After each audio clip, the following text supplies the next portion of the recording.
খালেদা জিয়ার সঙ্গে সস্ত্রীক দেখা করেছেন সেনাপ্রধান জেনারেল ওয়াকারুজ্জামান। দর্শক, গুরুত্বপূর্ণ একটি রাজনৈতিক খবরের বিশ্লেষণ করছি। খালেদা জিয়ার সঙ্গে দেখা করেছেন সেনাপ্রধান। এর ভেতরে একটি গভীর রাজনৈতিক তাৎপর্য খুঁজে পাচ্ছেন রাজনৈতিক বিশ্লেষকরা। কি সেটা? সেনাপ্রধান the Bluetooth man general Wakeruzzaman আজকে যে বার্তা দিছে ভাই মানে পরেরটা পরে দেখা যাবে, বার্তা দিছে তো। দর্শক, এবার খালেদা জিয়ার সাথে সরাসরি সাক্ষাৎ করেছে সেনাপ্রধান এবং তাকে কঠোর বার্তা নিয়ে বিএনপি চেয়ারপারসনের কাছে গেলেন সেনাপ্রধান। হইচই শুরু হয়ে গেছে বিএনপির মধ্যে। গোপন যে বার্তা, এটাও কিন্তু সামাজিক যোগাযোগ মাধ্যমে আলোচনা হচ্ছে। তবে কি সেই গোপন বার্তা ছিল, আজকের এই পুরো ভিডিও দেখলে বুঝতে পারবেন। বিশেষ করে আপনারা জানেন যে পিনাকি ভট্টাচার্য তিনি কিন্তু সদা সর্বদা সবার আগে এই খবরগুলো দেওয়ার চেষ্টা করে। প্রথমে এই সেনাপ্রধানের যে মিশন বিএনপিকে নিষিদ্ধ করার ভারতের সাথে মিলে, সেই ভিডিওটা দেখাচ্ছে। এরপরে সরাসরি সেনাপ্রধানের যে গোপন চিঠি সে সম্পর্কেও দেখবেন। ওয়াকার সাহেব সচল হয়েছে, ওনার পাঙ্খা গজেছে ইন্ডিয়ার সচিব নিয়ম বহির্ভূতভাবে ক্যান্টনমেন্টে যাইয়া যখন দেখা করছে, তারপর থেকে গত বুধবার সে খালেদা জিয়ার সাথে গেছে দেখা করতে। আমি যে প্রথম থেকে বলে আসতেছি যে এই ওয়াকার এটা ইন্ডিয়ান মাল, যখন বলেছি সিসির মতো একটা প্রো ইন্ডিয়ান সরকার বসাইতে চায়, তখন সবাই আরে রে রে করে উঠছিল। এমন ভাব সবাই তখন ওয়াকার লীগ হয়ে উঠছিল, নতুন জাতির পিতা হয়ে উঠছিল ওয়াকার। এখন বুঝেছেন তো উঠতে কি কই বান্দা আছে, যারা তখন সিক্কর মারিছিলেন আপনারা জবাব দিবেন। ইন্ডিয়ান ফরেন সেক্রেটারির সাথে কিসের ইটিস পিটিস, তার জবাব আছে নাই। ইন্ডিয়ান ফরেন সেক্রেটারি যে পানি পড়া দিছে, তার ভিত্তিতে এখন বাংলাদেশের রাজনীতির ইস্যুগুলো শেপ নিবে। আমি কয়ে রাখলাম, লিখে রাখেন। এরই একটা অ্যাসাইনমেন্ট হইতে পারে খালেদা জিয়ার সাথে দেখা করা, ওনারে কিছু বোঝানোর চেষ্টা করা। কি কি পানি পড়া দিছে ইন্ডিয়ান ফরেন সেক্রেটারি ওয়াকার রে, আসেন সেটা একটু বুঝে দেখি। কি দিছে এটা বলা মুশকিল, এটা ওয়াকার আর পররাষ্ট্র সচিব বিক্রম মিশ্র জানে। তবে আমরা অনুমান করতে পারি। এক নাম্বার, নতুন কোন রাজনৈতিক শক্তি যেন উত্থিত না হয়, কারণ সেই নতুন রাজনৈতিক শক্তি হবে ইন্ডিয়া বিরোধী। দুই নাম্বার, আওয়ামী লীগকে যেন রাজনীতি করতে দেওয়া হয়। তিন নাম্বার, জামাতকে যেন কোনো স্পেস না দেওয়া হয়। চার নাম্বার, এইসব কিছুর জন্য যেন ৭২-এর সংবিধান সমুন্নত থাকে। ৫ নাম্বার, নির্বাচন যেন দ্রুত হয়। নির্বাচন দ্রুত না হইলে বিএনপির খবর আছে, ধানের শিশার কেউ চিনবে না, চিনবে নাকি টেম্পু স্ট্যান্ড। যাই হোক, এমনিতে বিএনপি আমার উপরে বিলা, আরো বিলা হোক সেটা চাই না। তাইলে যা যা ঘটতেছে রাজনৈতিক মহলে, সেই সব এই লাইন বরাবর না। এবার বুঝেছেন তো কার্তিকি কই বান্দা, ইন্ডিয়া মারিচ্ছে উটি থেকে আর লাশ পড়িচ্ছে ইটি। ওয়াগার সাহেব ক্যাঙ্কা জাতির ত্রাণ করতে, এবার বুঝেছেন তো, বুঝছাও। এইবার আসেন সংবিধান নিয়ে আলাপ করি। ৭২-এর সংবিধানের মধ্যে কি পাইছে বিএনপি, এটা রাখাই লাগবি। একটা রিল দেখেছিলাম ফেসবুকে, গুতাইতে গুতাইতে, যে মায়ের কাছে এক পোলা এক মাইয়া নিয়ে আসছে, তো কইছে যে এটা আমার বউ। তো মা কইছে কি আছে এর মধ্যে, তো পোলা কয় ওর মধ্যে তো নাতি আছে। দেখেন। ওমা, মা, হ্যাঁ, বলছি আমি বিয়ে করেছি, এইটা তোমার বৌমা। এই মেয়ে হবে আমার বাড়ির বউ? কি আছে এই মেয়ের মধ্যে? ওর মধ্যে তোমার নাতি আছে। ইনকা ওই ৭২-এর সংবিধানের মধ্যে কি আছে দেখি, কোন ভালোবাসায় বিএনপি কি ঢুকাইছে এর মধ্যে, হাঙ্গারে দেখা দরকার, তাই না? আসেন দেখি। বিএনপি ৭২-এর সংবিধান থাকুক, এটা তো চায়, তাই না? তো মির্জা আব্বাস কইছে যে ওনার নাকি কষ্ট লাগে এই সংবিধানকে যখন বাদ দেওয়া লাগে।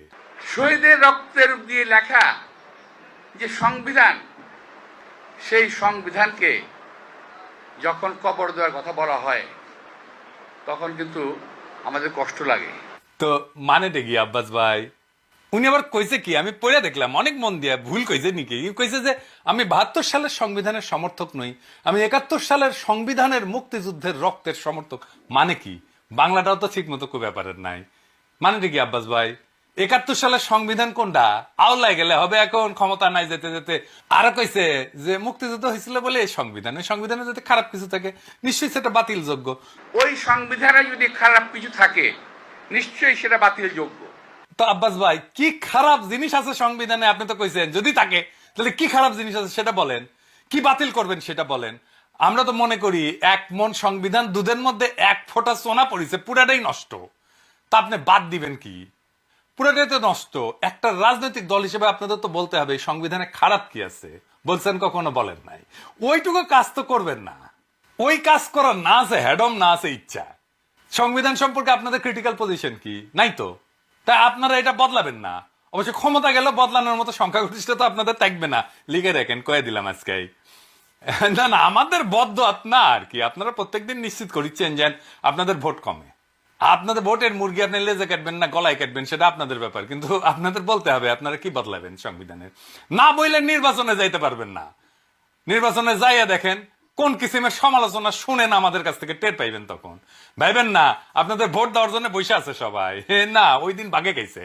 কেন আপনাদের ভোট ব্যাংক বাগে খাইতেছে সেটা আমি আলাপ করবনি, দেখাই দিমুনি কেন আপনার ভোট ব্যাংক বাগে খাইতেছে। খুব মনে করেন যে মার্কা দেখে চাপ্পা দিবে, ওই দিন গেছে।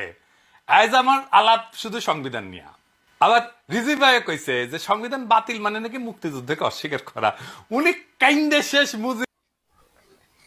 দর্শক, ইতিমধ্যে আপনারা যে ভিডিও ফুটেজ আমাদের স্ক্রিন থেকে দেখতে পেয়েছেন, আমরা আরো একটা ভিডিও আপনাদেরকে সংক্ষেপে দেখানোর চেষ্টা করব। সেটা অবশ্যই দেখলে আপনারা এই ব্যাপারে আরো বিস্তারিত কিছু তথ্য পাবেন। চলুন। সাবেক প্রধানমন্ত্রী ও বিএনপি চেয়ারপারসন বেগম খালেদা জিয়া খুব শিগগিরই চিকিৎসার জন্য দেশের বাইরে যাচ্ছেন। ধারণা করা হচ্ছে লন্ডনে অবস্থান করা ছেলে তারেক রহমানকে সঙ্গে নিয়েই দেশে ফিরবেন তিনি। দেশ ছাড়ার আগে এবার তার সঙ্গে দেখা করলেন সেনাপ্রধান জেনারেল ওয়াকারুজ্জামান। দেশের বর্তমান রাজনৈতিক পরিস্থিতিতে এই সাক্ষাৎকে তাৎপর্যপূর্ণ বলছেন বিশ্লেষকরা। জানা যায়, খালেদা জিয়ার সঙ্গে দেখা করে তার স্বাস্থ্যের খোঁজখবর নিয়েছেন সেনাপ্রধান। বৃহস্পতিবার রাত 8:30টায় রাজধানীর গুলশানে খালেদা জিয়ার বাসভবন ফিরোজায় যান তিনি। রাত 9টার পরপরই সেখান থেকে তিনি বেরিয়ে আসেন। সাক্ষাৎকালে সেনাপ্রধানের সঙ্গে তার স্ত্রীও উপস্থিত ছিলেন।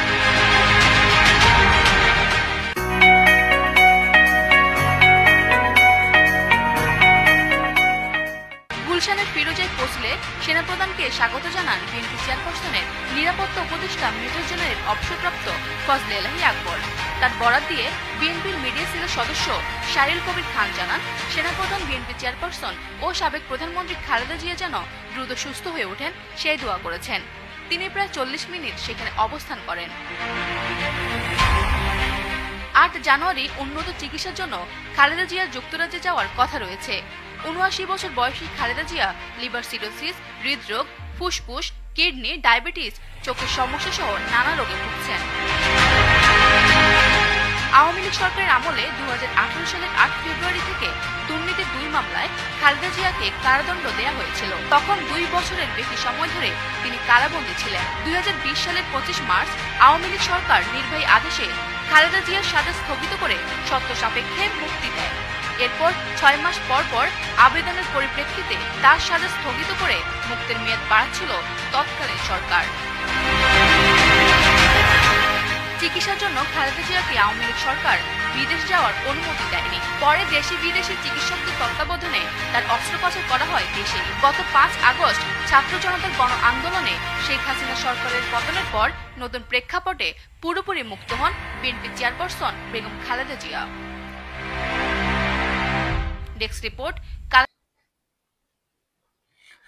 আসলে রাষ্ট্রপতি সাহেব তাকে নিয়ে কিন্তু এর আগে ও পরে অনেক আলোচনা সমালোচনা হয়েছে এবং অনেকেই অনেক কথা কিন্তু বলেছে যে তিনি গোপনে গোপনে শেখ হাসিনার সাথে ষড়যন্ত্রে লিপ্ত আছে। এটা অনেকে আগে বিশ্বাস করে নাই, তবে সেটা এখন এসে বাস্তবিক রূপ নিয়েছে। তো যাই হোক, এই ব্যাপারগুলো নিয়ে অবশ্যই এই অন্তর্বর্তীকালীন সরকারের ব্যর্থতা আছে। তো যাই হোক, ভালো থাকবেন।